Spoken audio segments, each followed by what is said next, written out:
İsrail Türkiye'den defol! İsrail Türkiye'den defol! İsrail Türkiye'den defol! Bismillahirrahmanirrahim. Kıymetli basın mensupları, bu sefer adalet ve kardeşlik için buluştuk. İşgali tanımıyor, işgalci İsrail rejimi ile işbirliğini kabul etmiyoruz.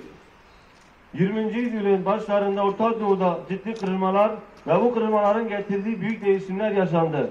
Bölgenin hakim gücü Osmanlı'nın zayıflamasıyla uzun yıllardır adalet ve barış çınarı altında yaşayan bu coğrafyada kanla işgali tarihi yazılmaya başlandı. Bu süreçte önce Hristiyan Siyonizmi ardından Yahudi Siyonizminin girişimleri sonucunda dünyanın pek çok yerinde Yahudiler bölgeye getirilerek Filistinler yerinden edilmeye başlandı. Bölgeye gelen Siyonistler Manda rejiminde çabalarıyla silahlı çeteler oluşturarak yerli halkı yerinden etmeye çalışmış ve kolonileşme faaliyetleri içine girmiştir. Gelen bu süreçte sistematik bir soykırım yaşanmış. Yüz binlerce Filistinli yerinde edilerek İsrail işgal devletinin kuruluşu ilan edilmiştir. Bugün geldiğimiz noktada Filistin topraklarının neredeyse tamamı apartheid İsrail rejiminin işgaline uğradı. Kurulduğu günden itibaren bölgedeki halk ihlallerine devam eden İsrail, uluslararası hukuku ayaklar altına alarak bölgede bitmek bilmez bir kriz sarmalı üretmiştir. Bu kriz sadece Filistin topraklarıyla da sınırlı kalmamış, dalga dalga tüm dünyayı etkisi altına alan bir virüse dönüşmüştür. İsrail'in son yıllardaki karnesine baktığımızda hemen hemen her gün ayrı bir hak ihlali ve yerinden etmeye ile geçmiştir. Çocuk, yaşlı ve kadınlar üzerinde uyguladığı sert ve acımasız politikalar ile milyonlarca insanın yerinden edilmesi, evleri yıkılarak toprakların işgal edilmesi, mabetlere saldırarak din özgürlüğünün elinden alınması bu ihlallerden yalnızca bazılardır. Filistinlerin yaptığı insancıl gösterilere uyguladığı orantısız güç ile binlerce gencin sakat kalmasına ve bir ömür boyu tekerlekli sandalye ile mahkum olmasına sebep oldu. Son 70 yıldır Orta Doğu'da sadece problemden, kandan, gözyaşından beslenen Siyonist işgal çeteleri sadece Filistin için değil, Türkiye için de bir güvenlik sorunudur. 2010 yılında insani yardım taşıyan Mavi Marmara gemisine uluslararası sularda yaptıkları hukuksuz saldırıyla 9 vatandaşımız şehit edilmiştir. Allah hepsine rahmet eylesin inşallah. Bir kişi 4 yıl boyunca komada kaldıktan sonra şehit olmuştur. 56 insani yardım gönüllüsü de ağır bir şekilde yaralanmıştır.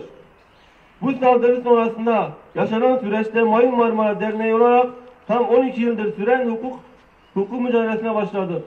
Ailelerimiz ve arkadaşlarımız adına ulusal ve uluslararası mecralarda yaptığımız kişisel başvurulara gayri hukuki şekilde engel olunmaya çalışıldı.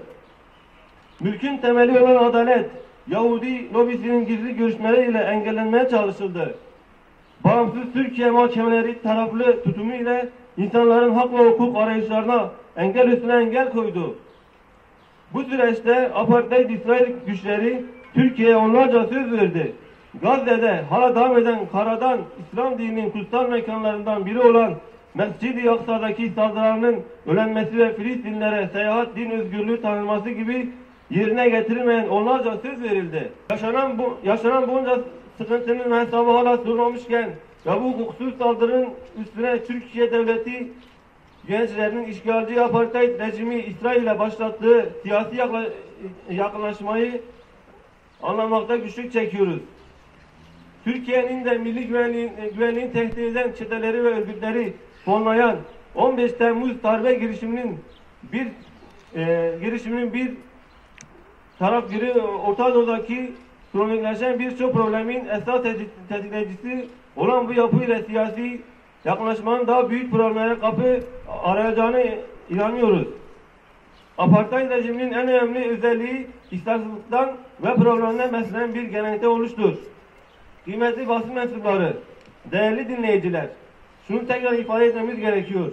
İsrail verdiği sözleri asla tutmamıştır. İsrail bölgedeki istikrarsızlıktan beslenmektedir. Siyonist inancının temelinde kendisi dışındaki bütün din ve dil renklere yaşam hakkı tanımıyordur. Buradan siyasi yetkililere sesleniyoruz. Türkiye tarihi, mirası ve kültürüyle dünyanın bütün bölgelerine adalet ve yardım götürmüştür.